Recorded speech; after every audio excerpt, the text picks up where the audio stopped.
Tuesday, December 13th, 2016. Let's jump right into VR, guys. I start with a question I get asked quite a bit, and it has to do with the arcade cab there behind me. I used to belong to a website, I still do, called Arcade Controls, where people built, hobbyists did control panels. That eventually evolved into people making their own arcade cabinets. And half of the people that are on that forum, they restore original cabs. The other half, like me, build from scratch using authentic arcade parts. And that's basically what I did with this. This was my third cab. First two didn't look that great, in my opinion. You may still think this doesn't look that great. To me, it's the first one I was actually proud of. It uses, like I said, an authentic 27-inch Wells Gardner monitor, CRT.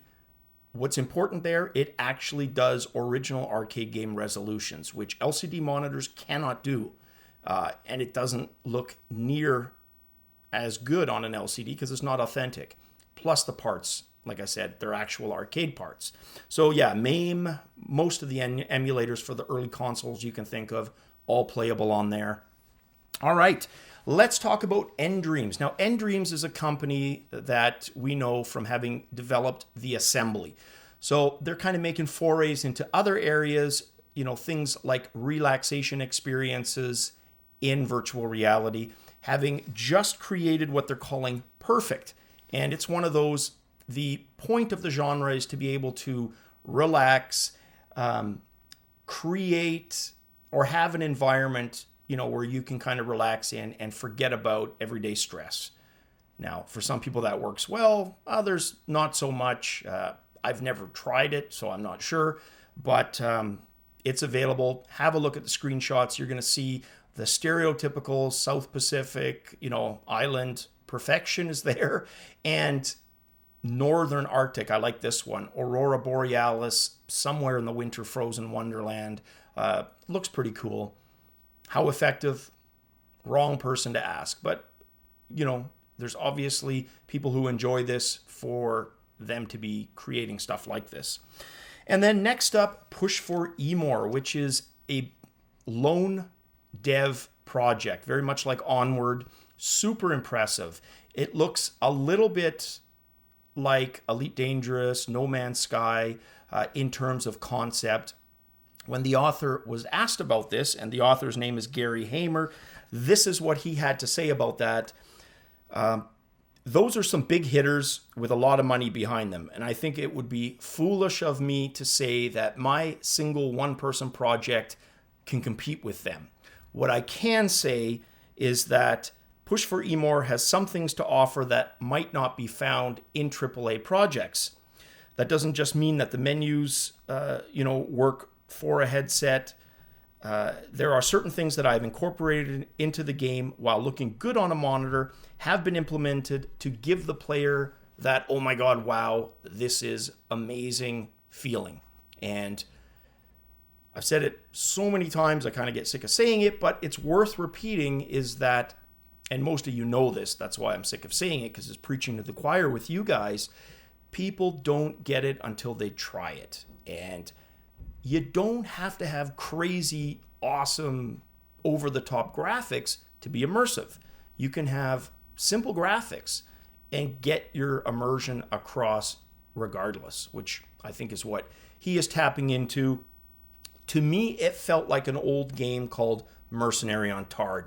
And that is a game that Exidy from Friday Night Gaming and I, still to this day, if there's a really good flight sim or game that involves falling from a high distance, we still refer to that as the Mercenary on Targ effect, because it was the first game to give you that sensation of falling and the ground quickly coming towards you as you plummet to your demise. And it looks ridiculous now. It's wireframe graphics, Mercenary on Targ, but back then, pretty good stuff. All right, next up, Raw Data devs Survios have basically announced $50 million in additional Series C investments. Some of that carryover from B. They had secured about $4.5 million back in 2014, money that they put towards the development of raw data, and it shows. Most people, whether you like the game or not, most people agree that it's a pretty damn polished game regardless, and no secret that it's been in my top 3 VR games of all time pretty much since I started playing it. So additional money for these guys to create more content, hell yeah. And who knows what they come up with next.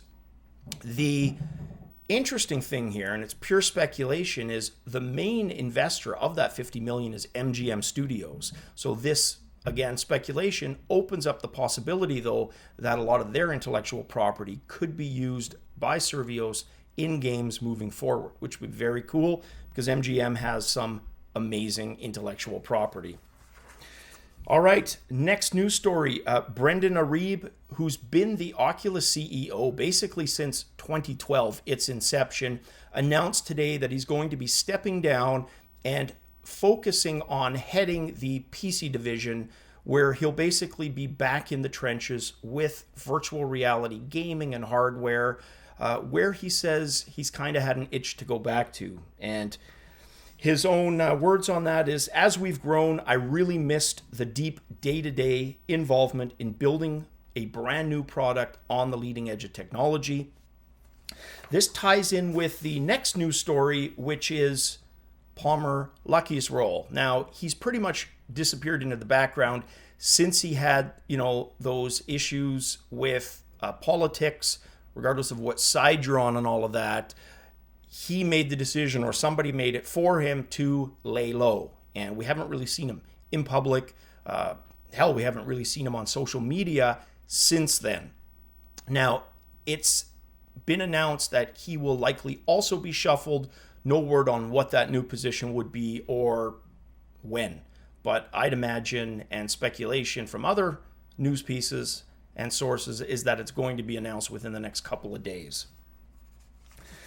All right, next news story, the Orah 4i, a live streaming 360-degree camera. This thing looks really cool, really futuristic, and I think it may just find its own niche. This thing costs about $3,500.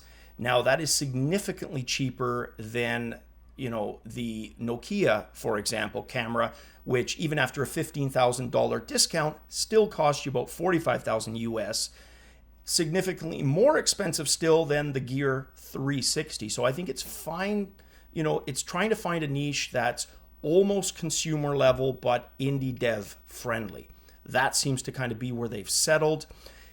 The unit comes with what they're calling the Stitch box, and it is essentially a box with a PC inside it that does all the heavy crunching to stitch and edit the 360-degree content together. Currently, that's part of the package. Moving forward, they said they will probably have standalone cameras that you can purchase without having to buy the box with it. I think that would apply to companies that have one already, maybe want a second camera, but don't need to have a second stitching, design, editing box. The specs of the camera, it's 4K capable, 4096 by 2048 pixels, 30 frames per second, and has a 100% anodized, precipitation hardened aluminum housing. And like I said, it looks pretty damn cool. Definitely a quality piece of kit.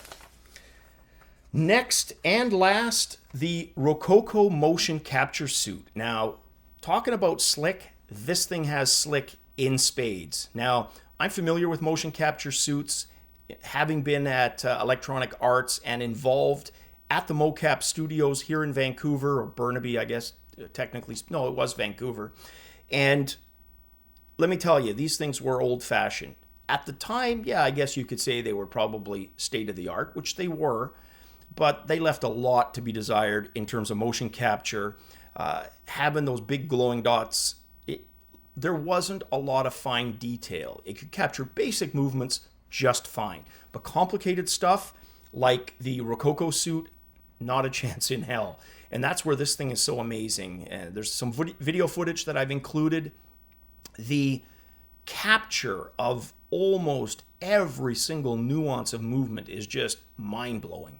There's a choreographer in the video, he's dancing, and the motion capture silhouette is pretty much almost perfect.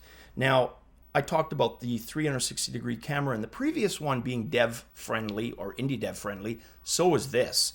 This is a motion capture solution, $2245, so $2,245 US, all in, gets you one of these suits. That is definitely within the realm of being indie dev-friendly and allow them to do all kinds of cool animation with this suit.